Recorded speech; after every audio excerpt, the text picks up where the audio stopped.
من بعد ما السلطة أفلست لبنان دمرته، وهلأ عم تعرض قطعه للبيع، وماكرون جاي يشتري.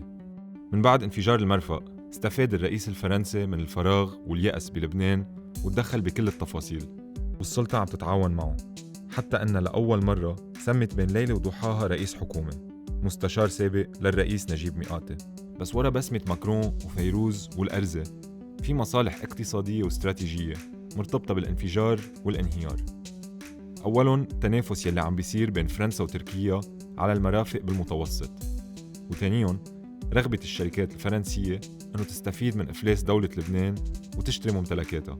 وأكيد السلطة الحاكمة بلبنان ما عندها مشكل، لأنه الاسم اللي اتفقوا عليه كل أطراف السلطة والرئيس ماكرون ليترأس الحكومة هو مصطفى أديب، مستشار نجيب مئاتي يلي لعب دور أساسي بترويج ودعم اسمه. نجيب مئاتي شريك بعقد تشغيل محطة حاويات مرفأ طرابلس بإدارة الشركة الفرنسية CMA CGM يلي اجت على الطيارة مع ماكرون، واثنيناتهم عينهم على المرفأ. أولاً ملف المرفأ، فرنسا وتركيا عم بيتسابقوا على النفوذ الاقتصادي بالمساحات البحرية بشرق المتوسط من محيط اليونان وقبرص لليبيا.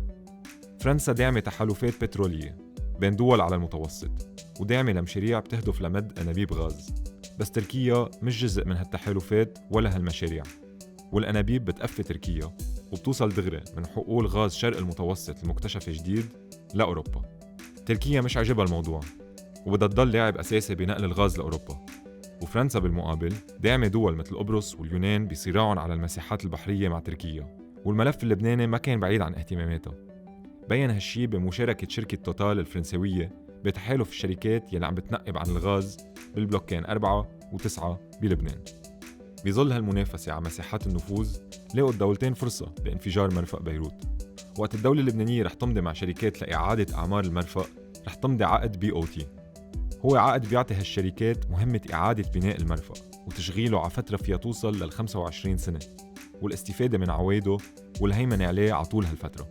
ركضت تركيا بأول الأيام بعد الانفجار لتعطي عروض مميزة، إعادة بناء المرفأ وشراكة مع مرافق تركية ممكن تستعمل بفترة إعادة البناء.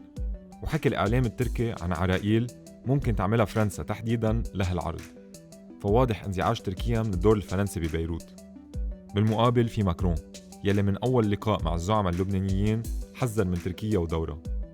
قبل 4 أشهر من انفجار مرفأ بيروت أعلنت اللجنة المؤقتة لإدارة واستثمار المرفأ إنه عم بتفتش على شركة تدير وتشغل محطة الحاويات.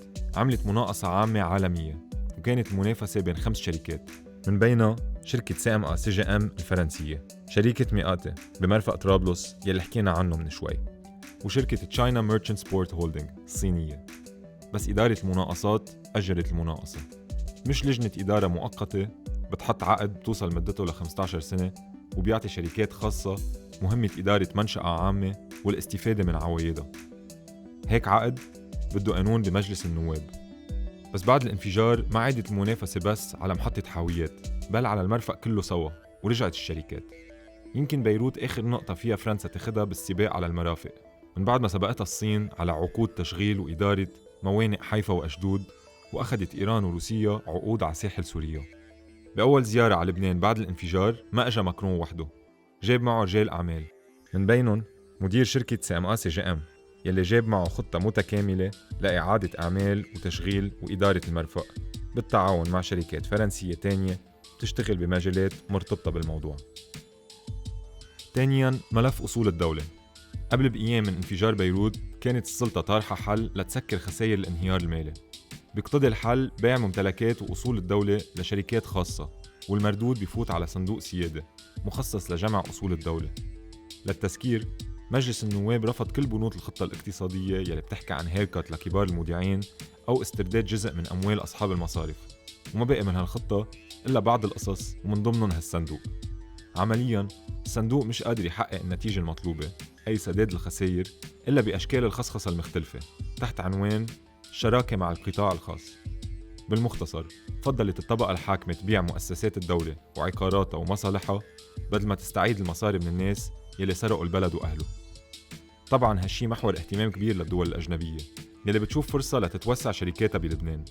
السلطة عارفة شو بدهم الفرنسوية والأتراك والصينية وغيرهم، بعد كم شهر معقول ما يكون لبنان قادر يدعم أبسط السلع الأساسية، وجزء كبير من الناس ما رح يقدروا يشتروا أساسيات مثل المحروقات والخبز والدواء وغيرهم.